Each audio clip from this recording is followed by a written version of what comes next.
नमस्कार, मैं स्वतंत्र कुमार और आप सभी का स्वागत करता हूं आपके अपने चैनल शॉर्ट हैंड टीम पर। तो दोस्तों, आज के इस वीडियो में रामधारी सिंह गुप्ता खंड 2 के प्रतिलेखन संख्या 27 के डिक्टेशन को हम लोग लेने वाले हैं। इसे हम दो अलग अलग स्पीड में लेंगे, पहली बार में 90 की स्पीड में, तो दूसरी और आखिरी बार में इसी डिक्टेशन को हम लोग 100 की स्पीड में लेने वाले हैं। लेकिन अगर आपको ये नहीं पता है कि इसे संकेत लिपि में किस प्रकार से लिखा जा सकता है, यानी इस प्रतिलेखन के प्रत्येक शब्द की आउटलाइन क्या होगी, तो आप हमारे शॉर्ट हैंड टीम ऐप को डाउनलोड कर सकते हैं। ऐप का लिंक इसी वीडियो के ठीक नीचे डिस्क्रिप्शन बॉक्स में आपको मिल जाएगा। ऐप को डाउनलोड करके इस प्रतिलेखन के प्रत्येक शब्द की आउटलाइन को आप जान सकते हैं। तो 90 की स्पीड में आपका डिक्टेशन स्टार्ट होगा 5 सेकेंड के बाद। तब तक के लिए आप रेडी रहें।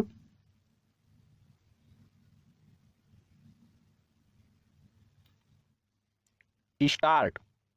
महोदय, जब हम भारत की संपदाओं और उत्पादन के उपादानों के संदर्भ में भारत की अर्थव्यवस्था की चर्चा करते हैं तो उस समय अनिवार्य रूप से उपयुक्त टेक्नोलॉजी से संबद्ध प्रश्न उठ खड़े होते हैं। इसके लिए कोई निश्चित उत्तर नहीं दिया जा सकता। यह तो अलग अलग उद्योग के लिए अलग अलग होगा। कुछ उद्योग अपरिहार्य रूप से पूंजी प्रधान होंगे। इसका हमारे सुधारों और विदेशी निवेश से कोई संबंध नहीं है। हमारे अपने सरकारी क्षेत्र में स्थापित कई उद्योग बहुत ही पूंजी प्रधान हैं। ऐसे भी कई क्षेत्र हैं जहां उत्पादन के श्रम प्रधान तरीकों का उपयोग होता है और वे प्रतियोगिता का सामना भी करते हैं। सारी दुनिया में हम आज यह देख रहे हैं कि एक जगह वेतन अधिक होने के कारण तथा दूसरी जगह सस्ते विकल्प होने के कारण उद्योग अपने स्थान बदलते रहते हैं। यह बात एक दूसरे से कतई भिन्न क्षेत्रों पर भी लागू होती है, जैसे वस्त्र उद्योग, चमड़े का सामान, इलेक्ट्रॉनिक्स और कई अन्य उद्योग।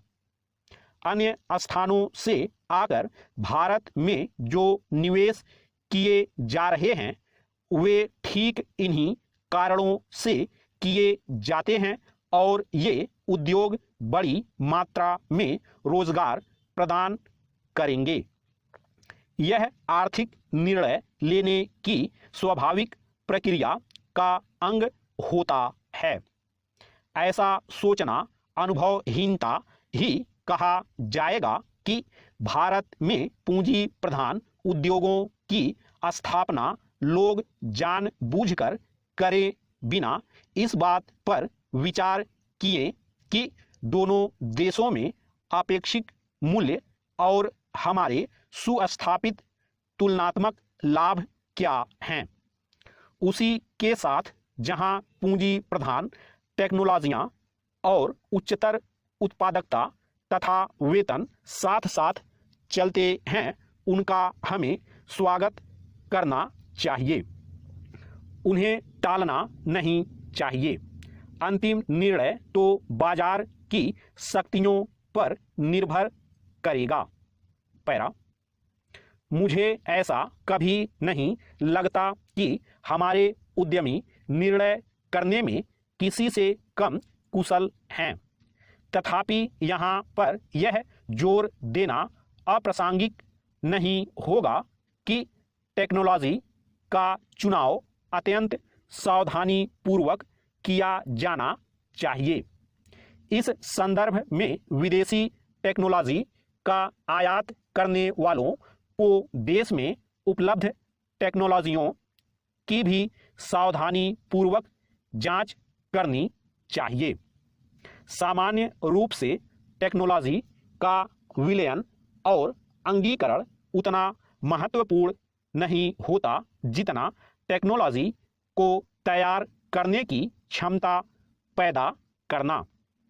हमारे पास क्षमताएं हैं और इस क्षेत्र में हमें अपनी संपदाओं का इष्टतम उपयोग करना चाहिए।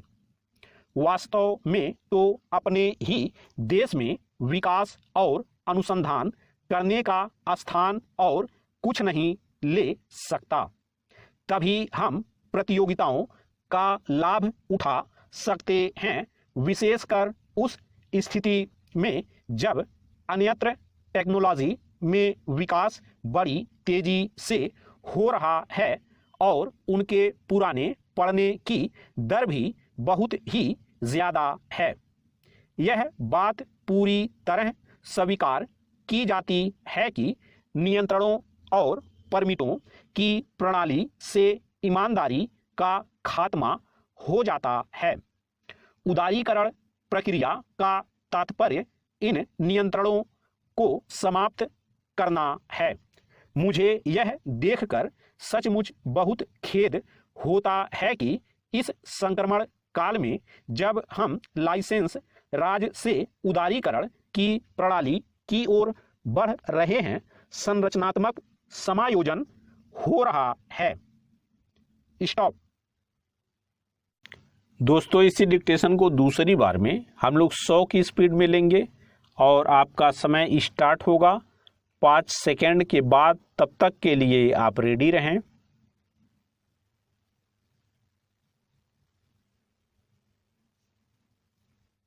स्टार्ट।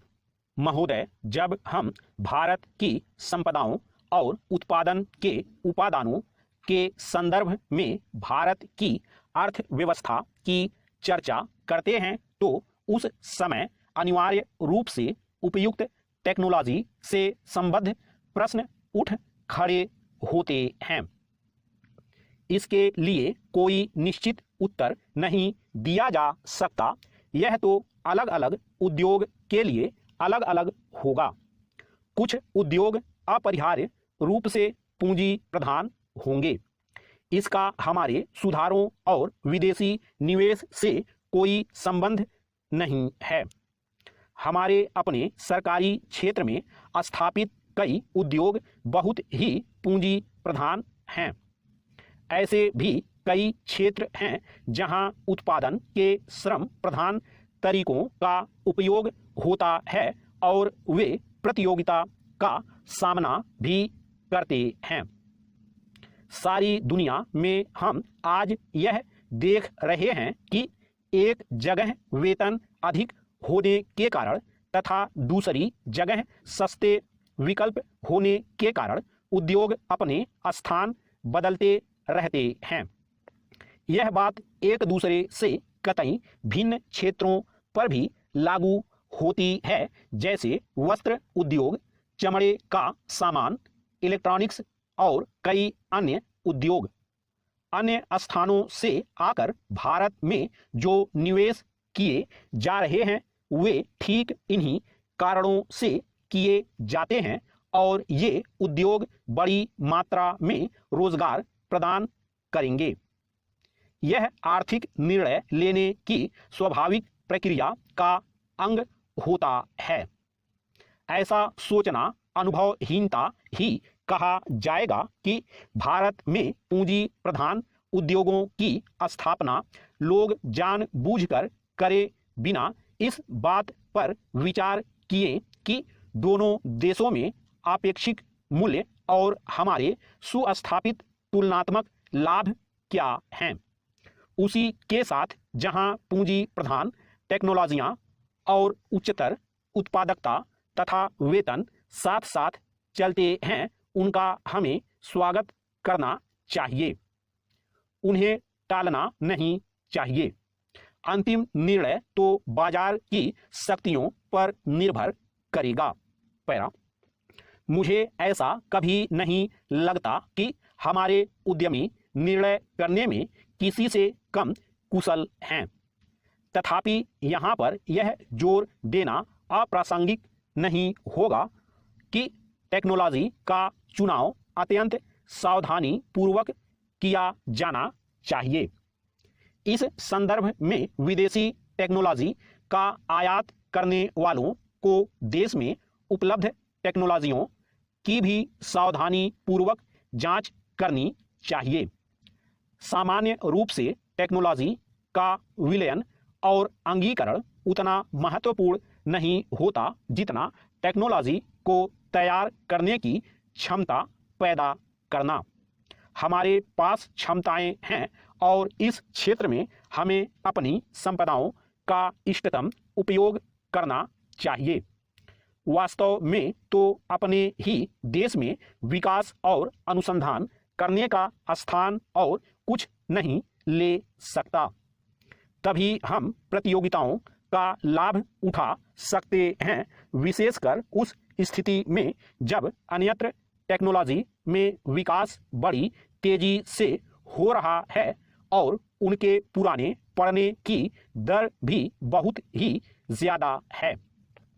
यह बात पूरी तरह स्वीकार की जाती है कि नियंत्रणों और परमिटों की प्रणाली से ईमानदारी का खात्मा हो जाता है।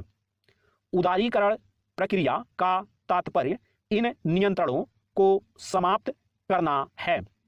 मुझे यह देखकर सचमुच बहुत खेद होता है कि इस संक्रमण काल में जब हम लाइसेंस राज से उदारीकरण की प्रणाली की ओर बढ़ रहे हैं, संरचनात्मक समायोजन हो रहा है। स्टॉप।